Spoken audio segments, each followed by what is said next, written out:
Bienvenue à tous sur le plateau d'Al Janoubia TV, bienvenue dans ce nouveau numéro de l'émission L'Entretien. Comme promis, la dernière fois j'avais reçu le blogueur Salim Laibi qui était très critique vis-à-vis de Tariq Ramadan, l'islamologue suisse qui a été accusé de viol par deux femmes. Et je vous avais dit que j'inviterais des gens qui étaient plutôt dans la défense de l'islamologue Tariq Ramadan. Alors, j'ai à ma droite Samira Keroua. Vous avez essayé de mobiliser et vous avez organisé une manifestation devant le palais de justice le 22 février, je crois. C'est ça. C'est cela. Et Gamal Abina, vous êtes, vous, dans la lutte antiraciste. Vous nous direz pourquoi tous les deux, en fait, vous défendez Tariq Ramadan. Sur quelle base? Quel est votre point de vue sur la question? Alors, d'abord, Samira Keroua, comment cette manifestation que vous avez organisée, comment vous y êtes-vous prise? Alors, bonjour. Alors, je reprends juste en fait sur la question de la défense de Tariq Ramadan, cet islamologue, professeur qui est suisse, européen.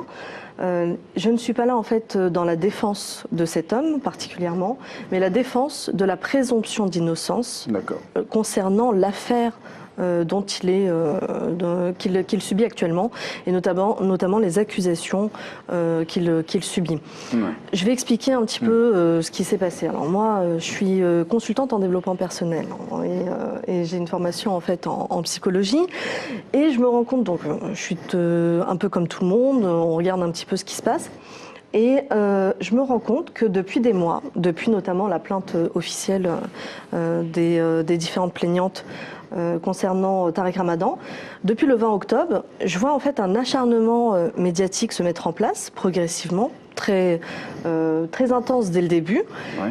Et on est un peu sous le choc, un peu tous, de voir en fait un certain nombre d'accusations. Alors le concernant, mais pas que, parce qu'on est dans le mouvement également #MeToo et qui en France donnera #Balance ton pas. Qui, je le dis en fait au passage, est un excellent mouvement de libération. Pour contextualiser cette affaire. C'est ça, tout à fait. C'est extrêmement important. Extrêmement important. Ça arrive en fait dans une libération de la parole des femmes au travers des réseaux sociaux, qui est défini également comme étant le 5e pouvoir, après le 4e pouvoir des médias et les 3 pouvoirs habituels de l'État, et qui se constitue de plus en plus fort sur Internet et notamment donc avec les relais que ça donne. Donc c'est parti des États-Unis et ça a fait une vague mondiale. Très bien, mais vous décidez tout de même d'organiser cette manifestation avec qui? Alors justement, ce que je vois, c'est que certains leaders de la communauté musulmane, si on peut parler de communauté, qui connaissent Tariq Ramadan, qui ont organisé avec lui un certain nombre de choses. Je vois en fait personne prendre la parole. Personne prend la parole, non pas pour le défendre en termes des accusations qu'il subit, puisque c'est à la justice de trancher. Nous n'avons pas accès au dossier. Et puis, si un système judiciaire, il est accusé quand même de crimes graves, de viol, c'est à la justice de décider. Donc, Tariq Ramadan, jusqu'à preuve du contraire, est présumé innocent.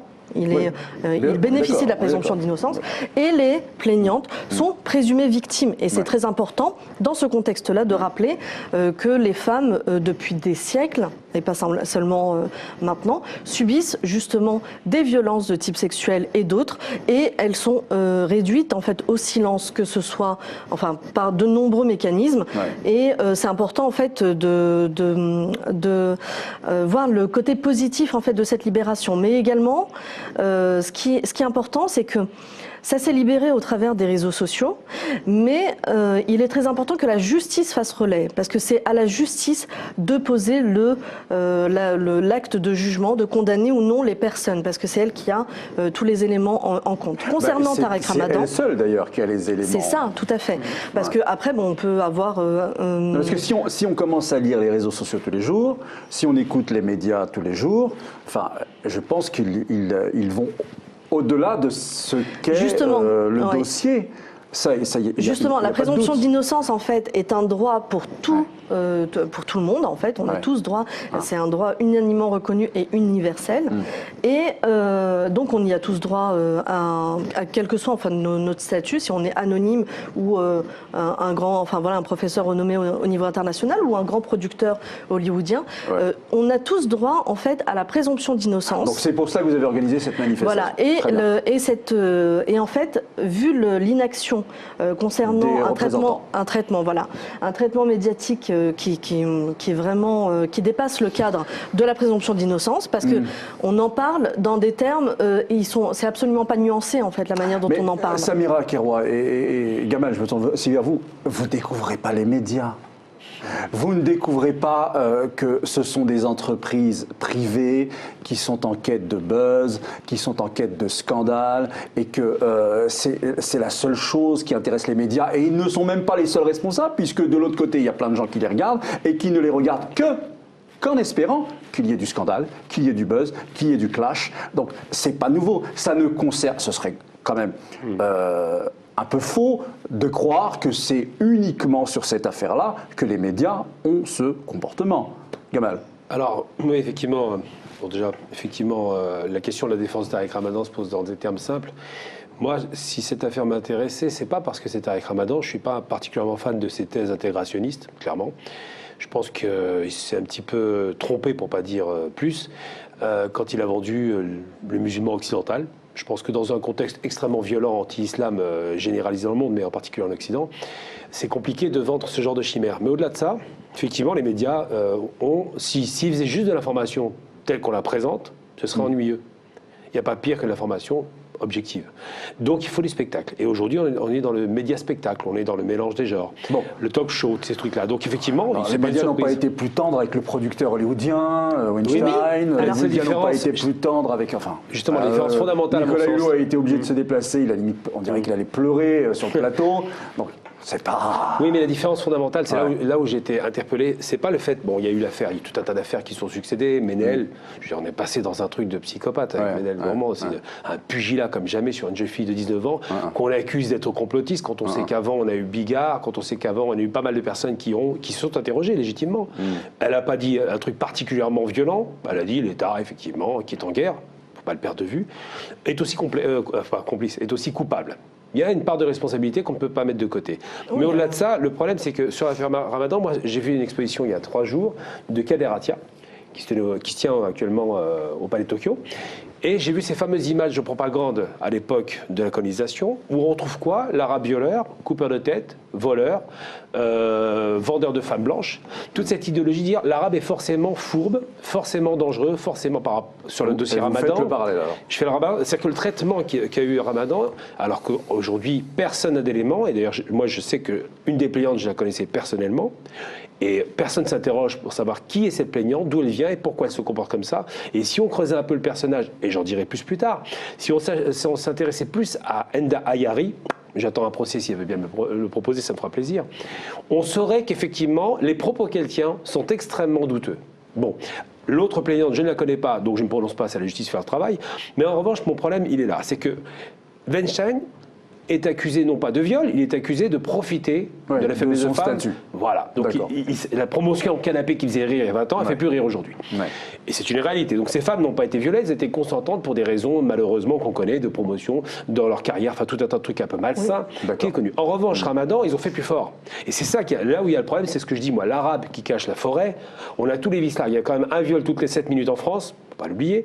Et lui, il arrive, il ne se contente pas de profiter de sa position d'homme dominant, d'homme de médias, d'homme connu. Il faut qu'il viole, il faut qu'il tape, il faut qu'il fasse mal. Et là, j'ai un problème en termes de traitement. Alors, sans doute, la justice fera son travail, évidemment.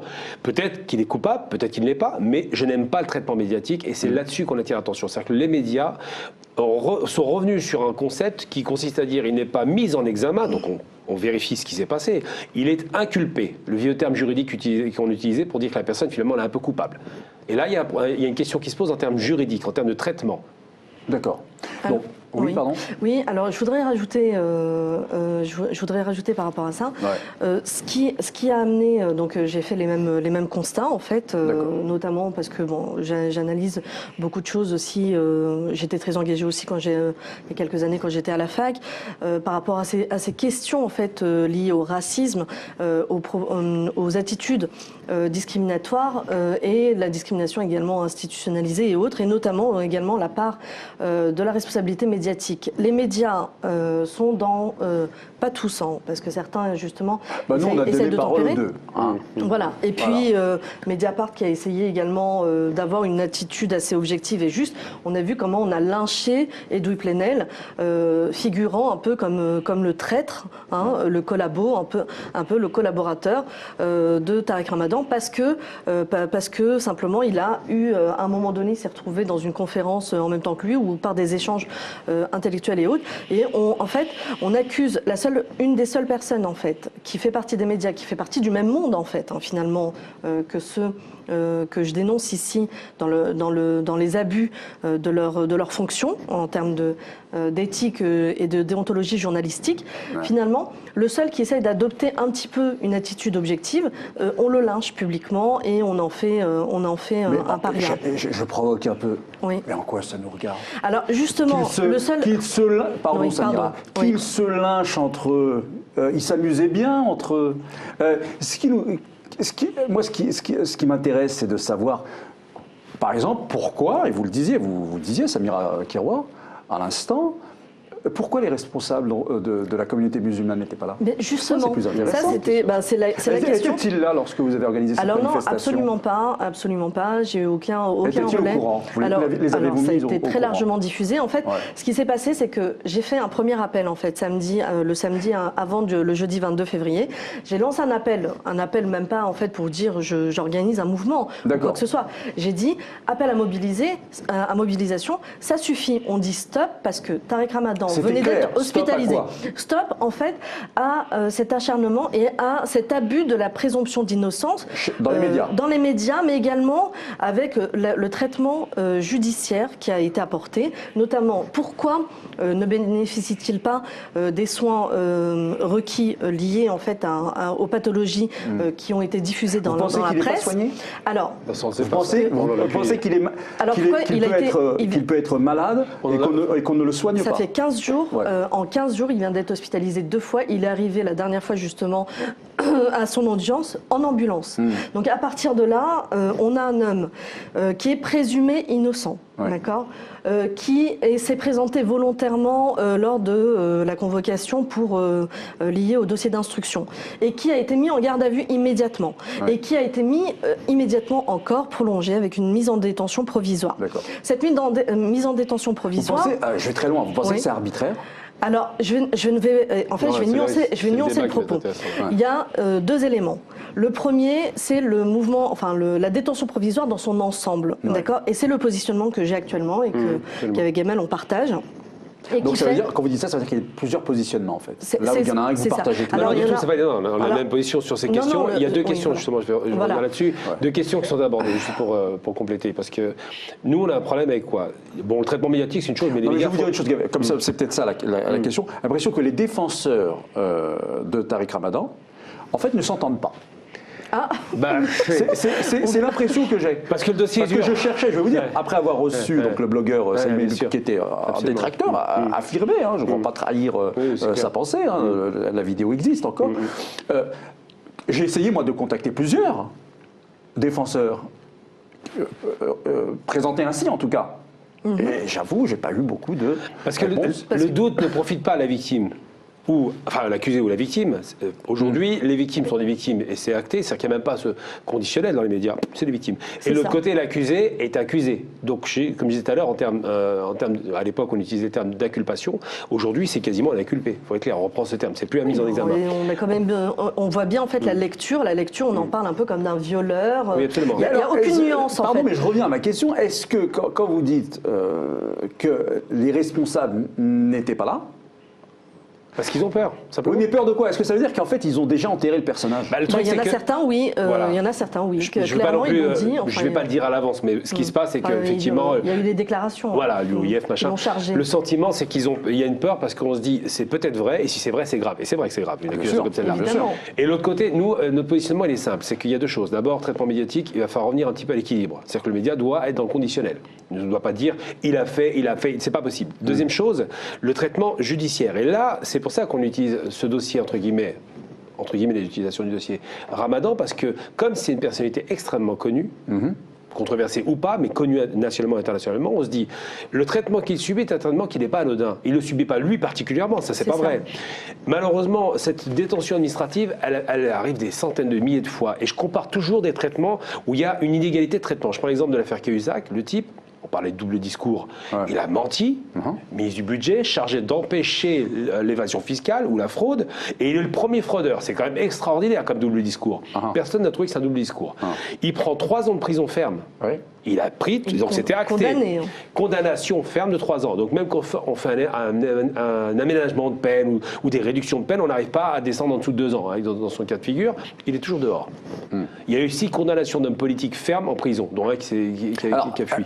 Là, si vous voulez, ça me force à poser. Est-ce que, en fait, ce que vous êtes en train de dire, je provoque un petit peu l'un et l'autre, est-ce que vous condamnez le fait qu'il ne soit pas injusticiable comme les autres, ou bien vous regrettez qu'il ne soit pas aussi privilégié que ces Cahuzac et autres on reprend l'exemple que vous voulez dire. En fait, parce que la vérité, c'est plutôt que Cahuzac, s'il a fauté, et il a été condamné, sa place est en prison. C'est pas surtout qu'il est condamné. Voilà. Donc, il est condamné. Moi, ce que je veux dire, c'est que je ne veux pas de traitement.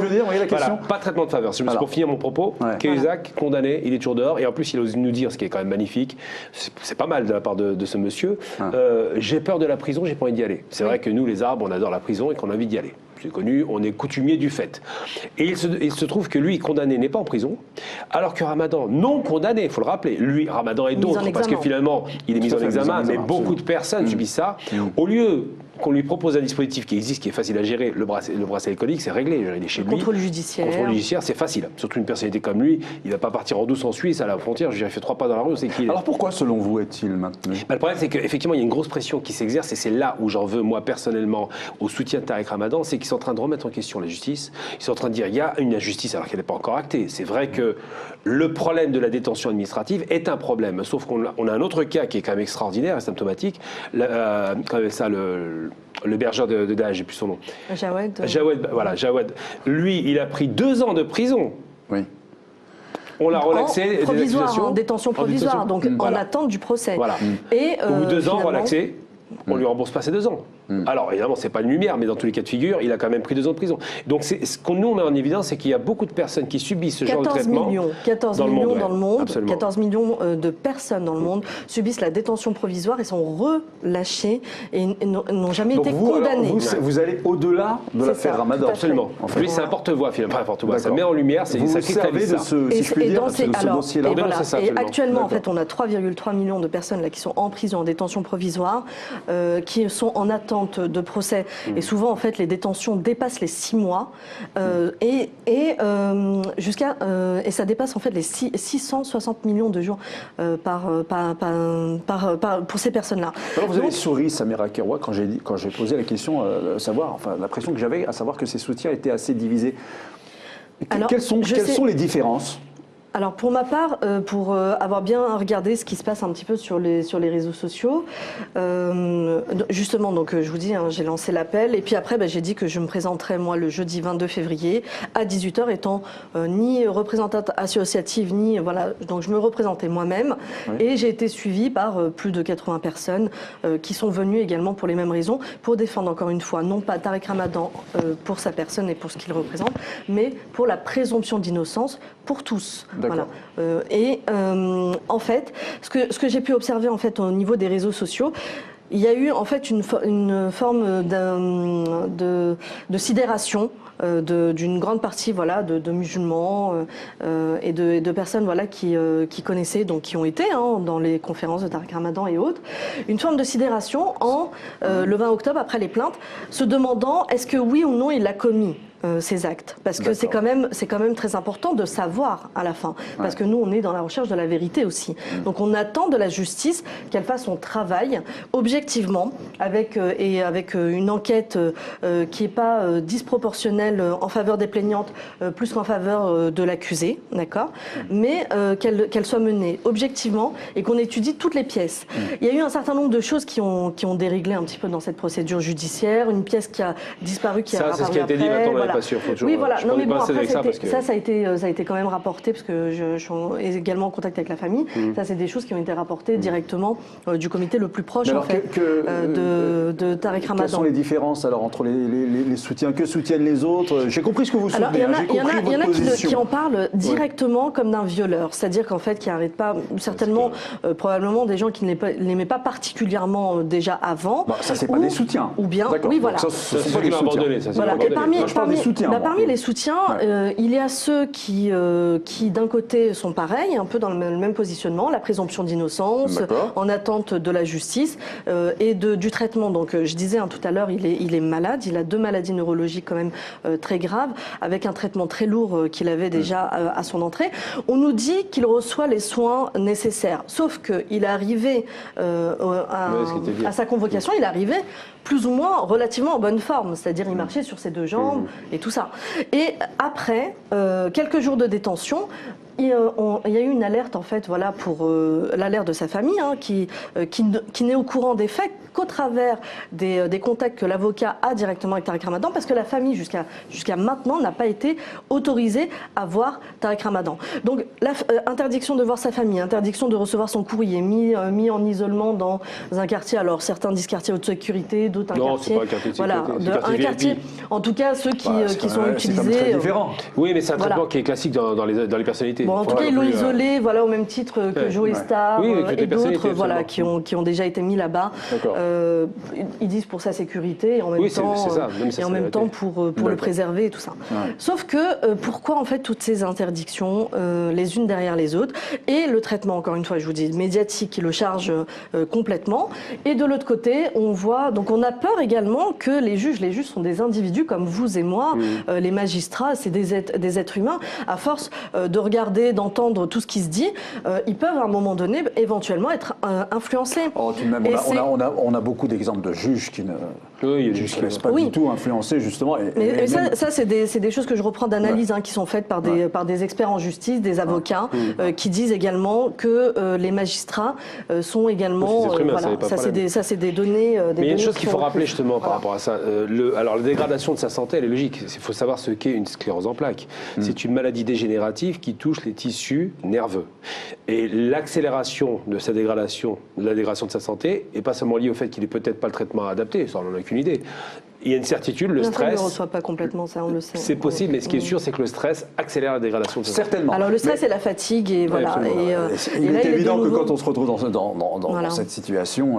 mais il n'est pas le seul. Il n'est pas le seul. Et là encore, le point que je défends ici aujourd'hui, c'est que l'accès à la santé, en fait, il y a quand même une loi de 1994 qui reprend les termes, qui rappelle les termes que les citoyens et que toute personne qui est... Les détenus sont des individus comme vous et moi, c'est-à-dire qu'ils ont également des droits fondamentaux et ont droit au respect de ces droits. Le droit à la santé et à avoir en fait un traitement équivalent pour quelqu'un qui est détenu ou non, c'est un droit qu'ils ont. Et moi, je défends également cette partie-là, c'est-à-dire qu'en fait, il y a énormément de détenus actuellement qui présentent des problèmes de santé et qui ne sont pas traités dans les bonnes conditions par rapport à leur système. J'entends bien. Donc ça, c'est le système carcéral. J'entends tout cela. Mais quand je lis la presse, Samira Keroua, est-ce qu'elle ment quand elle dit que les manifestations ne sont pas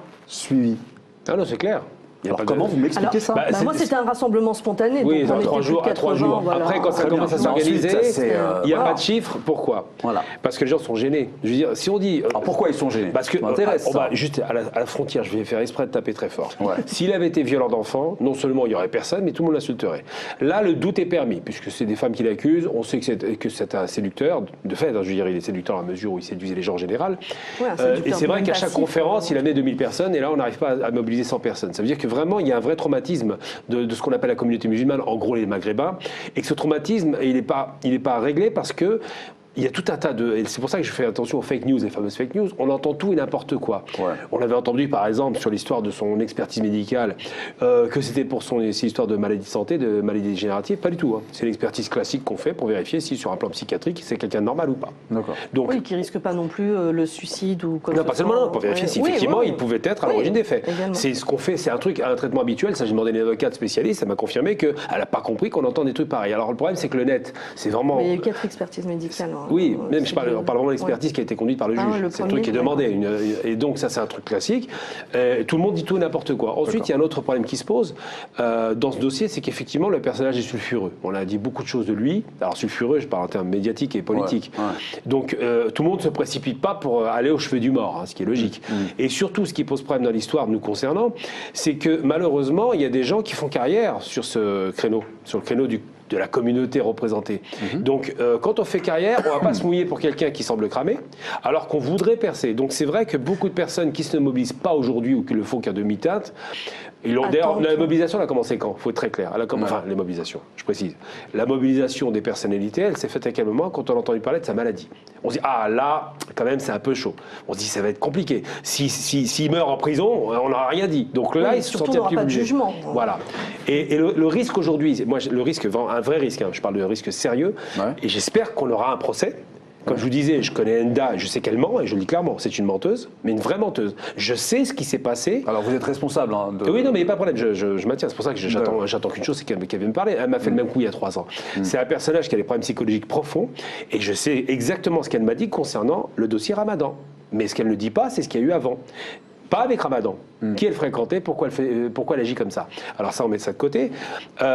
Concernant ce dossier, comme je disais, le problème, c'est que j'espère qu'on ira jusqu'au bout de la procédure. Parce que si on ne va pas jusqu'au bout et qu'il y a des vices de procédure qui sont levés et qui prononcent la nullité du dossier, on ne peut plus rien faire avec des vices de procédure, à ce moment-là, qu'est-ce qui se passe ? Une fois qu'on a dit que quelqu'un est un violeur, ça reste. S'il n'est pas disculpé, ou s'il n'est pas inculpé, enfin s'il n'est pas condamné plutôt, il faut être très bien. S'il n'est pas condamné ou s'il n'est pas blanchi, c'est fini pour lui, quoi qu'il arrive. Et si c'est des problèmes de vice de procédure ou qu'il y ait un classement donc c'est comme ça que vous expliquez en fait qu'il y ait eu peu de suivi.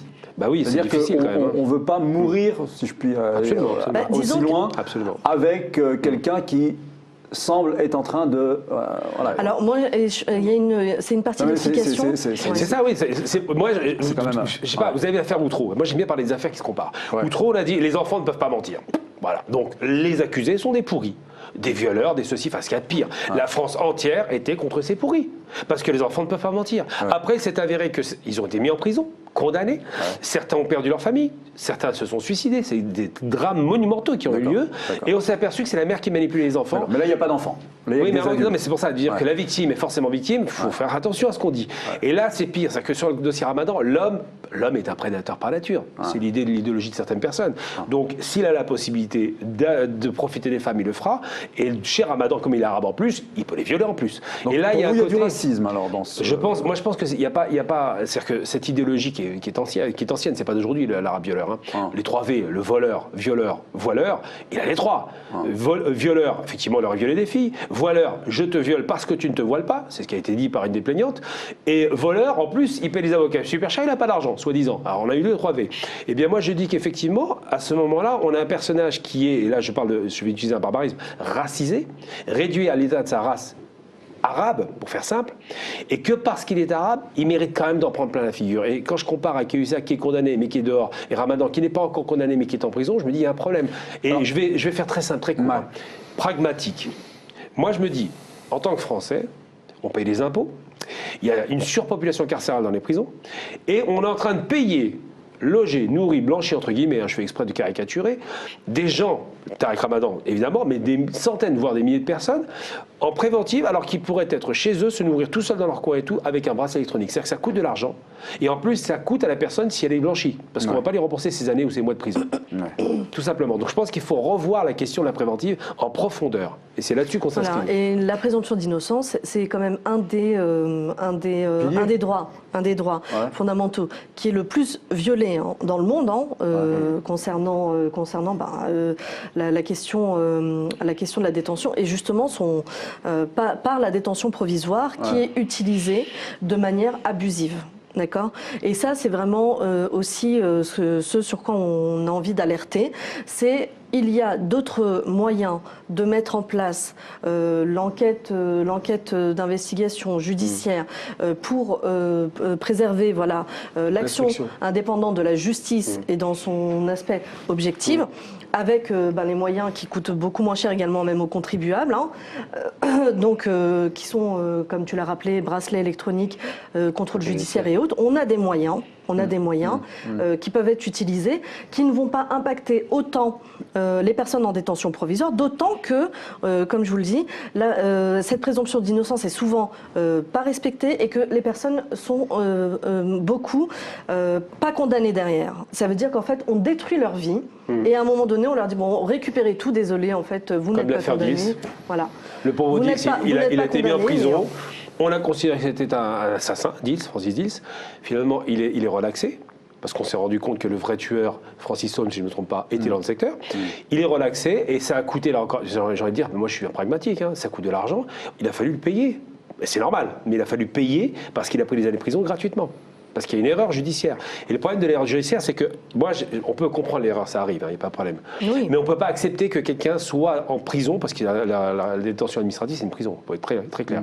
Alors qu'effectivement, il coûte de l'argent, qu'il pourrait être chez lui, j'ai envie de dire, à l'ère de l'Internet, à l'ère du contrôle, à l'ère du portable, on trace partout. Il ne peut pas se sauver, vous voulez dire. Non, on a le portable, on est tracé de partout avec vous. Oui, c'est énorme. Donc lui, j'ai déjà vu, je connaissais quelqu'un qui avait un bracelet électronique, il avait à la cheville pour travailler.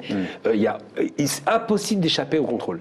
Il peut pas, alors c'est ce que aussi j'ai lu dans la presse, il peut pas faire, lui ou d'autres, pression sur... si on doit faire des pressions, à mon avis, il faudrait d'abord, il y a beaucoup de malades mentaux qui le suivent, il faut être clair, il y a des gens normaux, équilibrés, mais il y a aussi des petits excités, qui ont l'impression que leur prophète, parce que malheureusement Tariq Ramadan il est considéré comme une sorte de prophète pour certains, c'est pratiquement leur icône. Le prophète. J'exagère, je caricature, je force le trait pour dire quoi, il nous représente, voilà le problème, il le prête, alors que pour autant on en a autant qu'on veut finalement, parce qu'on a beaucoup d'intellectuels.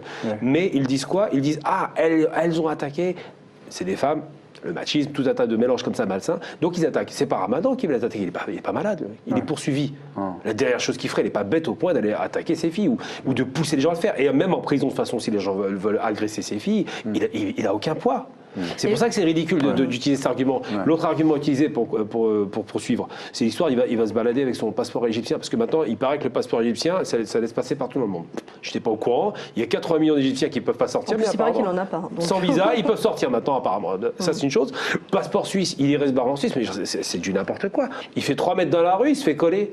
Comment un type de 1m90 peut se balader tranquillement d'une frontière à l'autre sans être interpellé? Tout ça, c'est des arguments qui ne tiennent pas la route. Par contre, il y a une pression qui est réelle.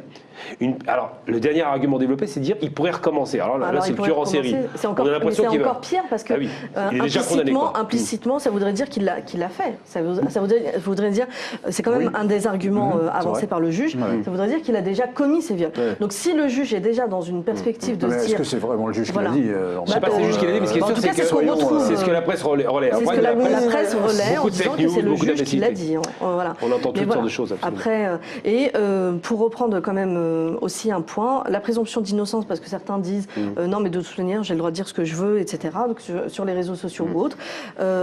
Parlant des médias, c'est-à-dire qu'en fait s'ils veulent, ils disent il est coupable, c'est un violeur, etc. Alors qu'en fait non. Bon après Tariq Ramadan ne va pas porter plainte contre tous ceux qui l'ont accusé de viol en attendant, mais le point le plus important pour nous également d'agir, c'est d'amener les médias à une éthique et une déontologie plus respectueuse de la mission qui leur est demandée, d'accord? D'accord. Alors on a entendu sur les médias. Qu'est-ce que vous pensez de cette campagne Free Tariq? Oui, Free Tariq. Déjà, moi je vais être très clair. Autant si des gens veulent aider Tariq Ramadan, s'ils sont sincèrement convaincus de l'aider, il faut qu'ils arrêtent d'invectiver ou de raconter des imbécilités. Par exemple, Free Tariq, ça veut dire quoi? Ça veut dire qu'il subit une injustice. Il ne subit pas une injustice, des centaines ou des milliers de personnes subissent la même injustice, à savoir la détention administrative. Alors, c'est violent, c'est dur, mais Tarek Ramadan n'est pas meilleur qu'un Jawad, par exemple. C'est-à-dire, quand tous les deux subissent la même chose, il y a un problème. C'est le problème de fond qu'il faut interpeller. Ensuite, quand ils disent, je crois que l'autre slogan, c'est quoi? Je ne me rappelle plus ce qu'ils ont utilisé comme slogan. Ils utilisent tout un tas de slogans comme ça qui donnent le sentiment qu'il y a déjà une injustice de fait. Alors, il faut le rappeler quand même, malgré tout, on est en France dans un pays... C'est une injustice qui est faite, effectivement, mais qui est... Enfin, plus ou moins, mais qui est en fait du système lui-même. Mais donc c'est donc pas une injustice, ils appliquent de façon zélée. Voilà, la détention provisoire, on l'a dit, devrait être en dernier recours, Absolument. mais elle est utilisée de manière abusive. Justement, cette présomption d'innocence et justement cet abus des droits fondamentaux, c'est une des causes qui est la plus négligée au monde, d'accord, selon une ONG, encore une fois, sur laquelle je me base pour donner, qui ont fait des études sur ce cas-là. Donc, en fait, voilà, on est vraiment très nombreux à subir Donc vous en fait, pas en ces accord abus. avec Free Tariq. Moi, je trouve que c'est une erreur de communication, c'est une idée de se dire, ils veulent mobiliser avec des slogans et le slogan ne fonctionne pas, c'est pas Tarek Ramadan n'est pas Nelson Mandela, il faut être clair. S'il est relaxé, il ne va pas faire 27 ans de prison. Ensuite, c'est vrai que de le voir en prison, c'est difficile pour des gens qui l'aiment, particulièrement sa famille. Je comprends, j'imagine la pression, c'est malheureux. Une famille entière qui est jetée comme un pugilat, votre père est un violeur, c'est pas un cadeau. En plus, ils n'ont pas le droit de le voir. Enfin, ça encore une fois, je ne me prononce pas là-dessus parce que j'en ai aucune idée en réalité. Oui. A priori, ils disent, mais c'est pas. A priori, ils le verraient maintenant. Donc, mais ce qui est certain, c'est que concernant ces slogans qui sont lancés, c'est des slogans qui sont contre-productifs. Mes amis avocats, justement, avec qui je parle, avec lesquels je parle, disent que c'est une erreur dans la mesure où ils sont en train d'énerver les juges et le parquet. Parce que quand on dit ça, on donne le sentiment que les juges ne font pas leur travail normalement. Or, en l'occurrence, on l'a vu avec l'affaire Jawad, ils ont fait leur travail. Et pourtant, c'était autrement plus grave. Jawad, c'est ce jeune homme qui a abrité ceux qui ont commis des attentats oui, il a dit qu'il n'était pas au courant. à Paris. Alors, le traumatisme est violent. La France entière est d'accord pour dire qu'il nous faut la peau de ce type, parce qu'ils n'avaient personne d'autre à voir, ils étaient tous morts. Et finalement, les juges n'ont pas cédé à la pression, ce qui est quand même, donc ça rassure, dans une certaine mesure, sur l'état de droit. Nous, ce qu'on interroge, c'est pas le fait que les juges fassent bien ou pas leur travail. Ils font leur travail en leur âme et conscience. Ce qu'on interroge, c'est le fait que... les moyens qu'on leur donne. Oui, en plus, ces moyens sont effectivement réduits. Voilà. Ce qu'on interroge, c'est quoi? On dit, attendez, il y a trop de monde en prison, ne mettez pas ces gens en prison, mais mettez sous contrôle judiciaire, c'est facile. C'est ça que vous défendez. Et deuxième chose, de dire, ceux qui sont dans une démarche de dire Free Tariq, attention, c'est pas normal, la justice passera pas ou passe mal et tout, il faut qu'ils se calment un petit peu, parce que c'est une façon d'enfoncer le soutien qu'ils veulent apporter n'est pas positif. Mais alors, ça sera ma dernière question. Oui, allez-y. Quand je vous entends, j'ai l'impression qu'en fait, ils défendent mal Ramadan. Mais comment vous expliquez cet amateurisme alors? Parce que c'est des amateurs, simplement. Mais pourquoi ne s'entourent-ils pas? Alors, on est dans la stratégie. Pourquoi ne s'entourent-ils pas de gens, si j'en crois ce que vous dites, plus chevronnés, plus... Juste après, je laisse comme ça. Très rapidement, on a annoncé dans les journaux, alors encore une fois, la presse, je mets beaucoup de pincées dans les propos, mais il semblerait que Tarek Ramadan ait changé d'avocat. Moi, je sais que j'ai donné mon témoignage aux avocats par rapport à ce dossier, en expliquant que je connaissais une des plaignantes et que je sais qu'elle mentait. Et ce qui s'est passé, c'est qu'il change d'avocat, mais l'avocat, le précédent avocat, je ne donnerai pas son nom, apparemment, je ne sais pas si... Alors, vous dites qu'elle mentait. Oui, je dis clairement qu'elle mentait. C'est vous qui dites ça. Ah oui, je dis sans embâche, j'ai des amis qui le confirment. Vous pouvez vous tromper ou... Aucune chance. Je sais ce qu'elle m'a dit, c'est très clair, et je sais avec qui elle fréquentait, donc c'est pour ça que je dis qu'elle ment.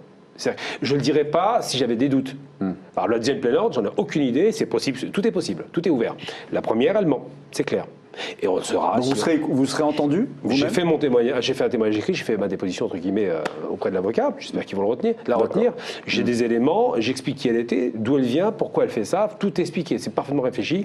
Et en plus avec qui elle travaillait à l'époque. Donc les choses sont claires. Mais je veux pas trop en dire parce qu'il vaut mieux que ce soit. Moi je vais pas battre des cartes maintenant parce que c'est les juges qui doivent les entendre s'ils les entendent. Mais il était certain d'une chose, c'est que c'est une menteuse. Et je le dis haut et fort. Compliqué cette affaire. Alors pourquoi ne s'entoure-t-il pas de... Alors le problème justement par rapport à l'avocat, c'est qu'il a changé, apparemment, je le dis, parce que je reste toujours dans le conditionnel, contrairement à certains, il aurait changé d'avocat. Et l'ancien avocat, à mon sens, a fait une erreur. Il a choisi le mutisme, de ne pas communiquer. Or, quand on ne communique pas, la nature ayant horreur du vide, les autres ont parlé et on dit beaucoup de bêtises. Alors que s'il avait fait des communiqués officiels, ça aurait calmé un peu le jeu par rapport à l'entendu Tarek Ramadan, c'est les sionistes qui veulent sa peau. C'est complètement stupide, je ne vois pas l'intérêt. J'allais pas au Hamas, Tariq Ramadan. Il n'avait pas demandé aux Palestiniens, enfin il n'a rien demandé. Il est pro-palestinien comme quasiment tous les musulmans de France et les Arabes de France, mais pas plus que ça. Ça, c'est n'importe quoi. C'est ce genre d'accusation qui n'a pas de sens. Et ça dit beaucoup de choses. On ne dit jamais, par exemple, peut-être que certains lobbies en France voudraient ça. Je parle de lobbies non juifs, non communautaires. Hein. Des groupes de pression, la ICAR, qui veulent ça. Ça, on l'a moins évoqué. Et les avocats ont commis, à mon sens, cette faute de ne pas communiquer. J'espère qu'ils vont changer de stratégie, qu'ils reprennent un petit peu les choses en main, parce que donc pour vous, c'est un défaut de communication. Complètement, absolument. D'accord. Après, bon, c'est une question stratégique qu'ils ont adoptée maintenant pour répondre, mais en même temps, pour répondre à cette question. Soit vous êtes innocent, soit vous ne l'êtes pas. Mais ça, ils ne savent pas. La communication, ne peut pas tout faire. Ah non, ça évidemment, mais en même ça, temps... Ça posteriori, ça. Mais ça avant, voilà, mais en tout cas, dans tous les éléments en tout cas, avant... innocent jusqu'à preuve du contraire. En tout cas, tout ce qui est, en fait, tout ce que j'ai évoqué ici, ça a été clairement relayé par le comité de soutien et la famille. Donc voilà, il n'y a rien de ce que j'ai dit qui n'a pas été... je ne me suis pas fondée sur les éléments par rapport au fait qu'il ne voyait pas sa famille, etc. C'est des éléments qui sont relayés par la famille elle-même. Oui, quand c'est relayé, il n'y a pas de problème. Donc c'est très important parce que je ne fonderai pas sur justement spécifiquement ce qu'on trouve dans les médias, étant donné que voilà, on est obligé aussi de vérifier. Alors on demande aux journalistes de vérifier leurs sources et de dire que ce qui n'a été vérifié. Maintenant, on devra vérifier le travail des journalistes. Bien sûr. Mais quiconque prend la parole publiquement doit au moins faire l'effort d'aller vérifier ce qu'il dit, parce que c'est quand même au-delà même des journalistes. Hein, à un moment donné, on a une responsabilité si on est citoyen. On est citoyen, on ne l'est pas. Et je pense que la famille, pour répondre juste à cette question d'organisation, de structure, je pense qu'ils sont assommés en fait à plein de niveaux par rapport à ce qui leur arrive, entre la douleur, la souffrance, etc. Voilà, c'est quand même un de leurs proches. Après, sans préjugés, c'est des êtres humains. Voilà, quel traumatisme, il n'y a pas de problème. Et même si après justement il est condamné, ça restera aussi un traumatisme, je pense, pour eux de découvrir, parce que je pense que voilà, pour certains, ça sera quand même une découverte. Bien, mais écoutez. En tout cas, je vous remercie d'être venu sur ce plateau nous expliquer un petit peu votre position. Je pense qu'on l'a bien comprise. D'ailleurs, on a oublié une chose essentielle. J'ajouterai juste une chose, c'est qu'à la suite du rassemblement spontané qui s'est fait le 22 février, j'ai décidé donc finalement, en s'associant en m'associant avec Gamal Abina, on a décidé, on a travaillé en fait à monter un mouvement. Le mouvement des droits civiques et défense de la présomption d'innocence, dans lequel on est en train de structurer une action, parce que je pense que ce qui est important, c'est, vous l'avez dit, d'être organisé, structuré, et d'arrêter de dire tout et son contraire et n'importe quoi. Et voilà, merci à vous deux, et je vous dis à bientôt pour un nouvel entretien sur Al Janoubia TV. Au revoir. Merci.